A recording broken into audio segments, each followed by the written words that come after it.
Thanks very much and good morning. I'm glad I'm first because I'm going to give a very quick overview of different ways of measuring poverty in the UK.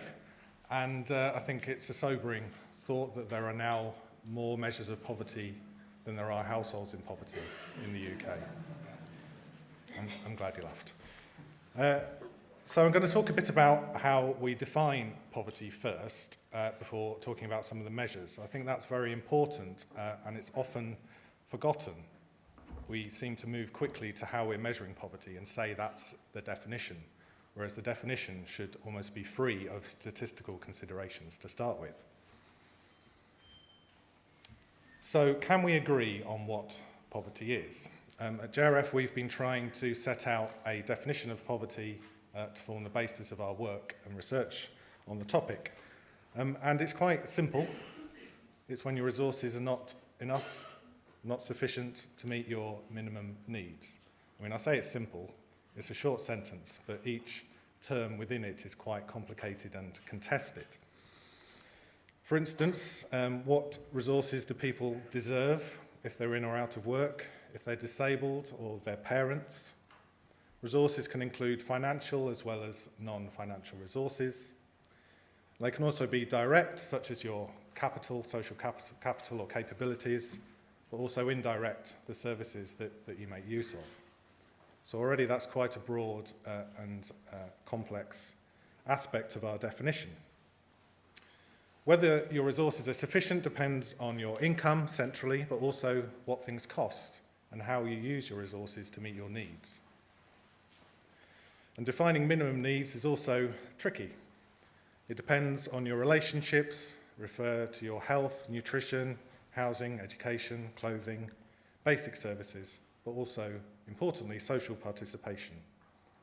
That could include things like insurance for your home or a holiday, a cheap holiday within the UK. And a really big question is, do we have a right to have our minimum needs met? And that question, I think, is at the core of a lot of political debates and discussions about poverty. But why care about poverty at all? Some useful statistics that we've used over the years include the fact that during a decade, over half of us will experience poverty at least once. Unfortunately, DWP have stopped producing this statistic, so it's a bit out of date. I think 2003 is the latest version of this one. Poverty affects your health, education and other outcomes, and there's a good evidence base behind those links. We've done some research that shows that child poverty is costing the UK £29 billion each year, and that's a minimum estimate. That's based on the impact of being in poverty as a child on your future earnings potential as an adult. So that's the lost earnings to yourself as well as lost tax to the Treasury. So those are direct costs of child poverty. And it's becoming more and more of a known issue that work is not a guaranteed route out of poverty. And a lot of talk about poverty today focuses on in-work poverty. But our central argument at JRF is that poverty exists, but it's not inevitable. And if we could get consensus on that core point, I think we could make a lot of progress. So what are some of the ways that we measure poverty? You will no doubt know most of these. Relative income poverty, 60% below median income, but also other variants based on lower proportions.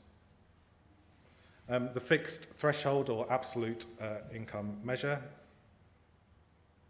You can also measure poverty by looking at relative spending.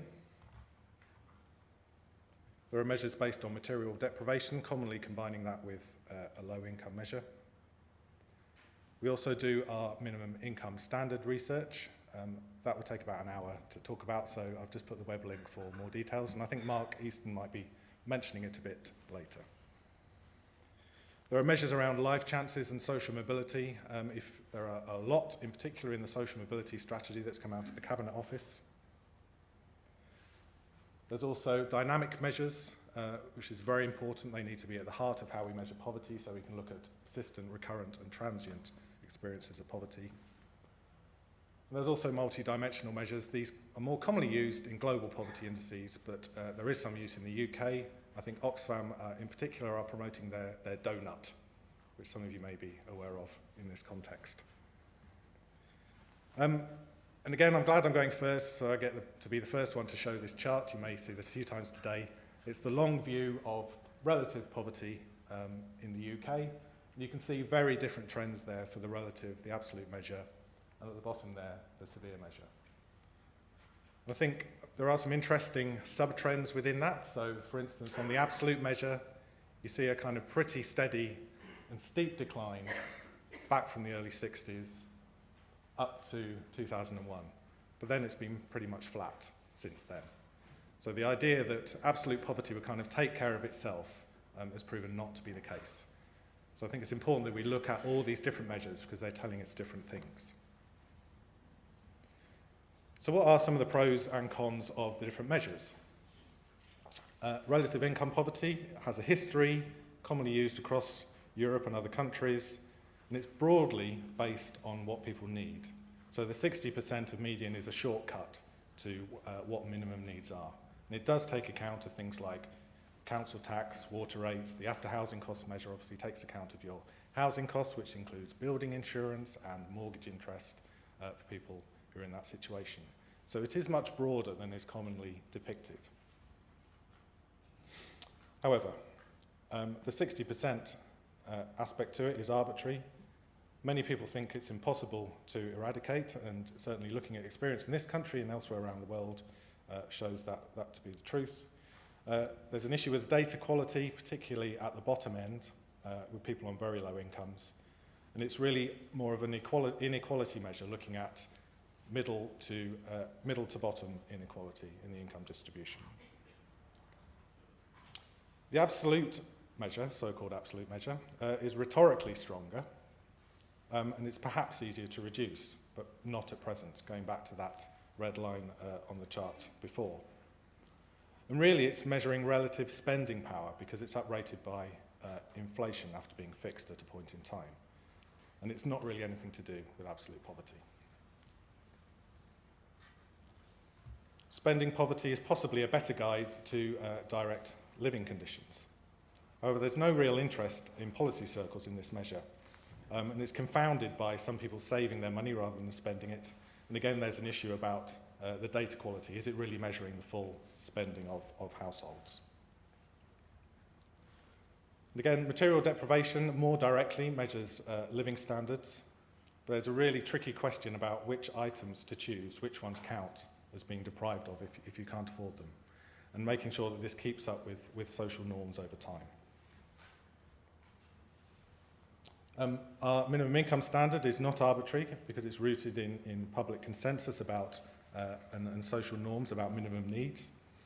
And it is based and rooted in those needs and what things cost in real shops. However, this is not really a poverty measure as such, and it doesn't cover every household type.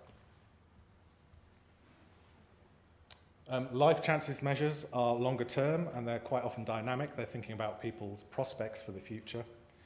And it looks at the drivers of poverty and not just the immediate impact on people's pockets.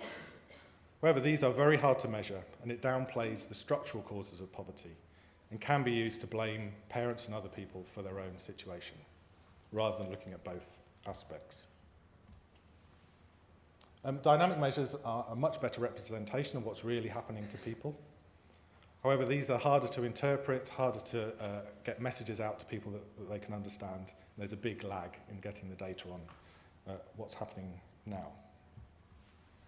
Multidimensional measures do incorporate more of the complexity of poverty, looking at aspects such as education and health. But again, these can be quite hard to understand, and often they're driven by a single factor. So that we might question, why don't we just measure that single important factor or set of factors anyway? So where does this leave us? It does matter how we measure poverty, because this can drive policy responses to it. But in many ways it doesn't, because the same kinds of people are at risk of poverty no matter which measure we use. So that means that we need to think about those groups of people who are at high risk. And as I've shown, no single measure is perfect. There are pros and cons to every way of measuring poverty. Some people argue that having a single measure, in particular the relative income measure in the Child Poverty Act, focuses our efforts and gives government something to direct its attention towards across different departments. But the downside of that is there's a risk of narrowing policy. And others have argued that that's been one of the reasons why we've had so much focus in the past on tax credits and why the child poverty strategy has gone off track in recent years. But we think a range of measures better reflects what is needed, and that's a comprehensive strategy for all age groups, not just children, older people and childless adults too. And it needs to be something for the longer term that takes account of not just the income now, but the prospects in the future. So that's what we'd like to see going forward. Thank you very much.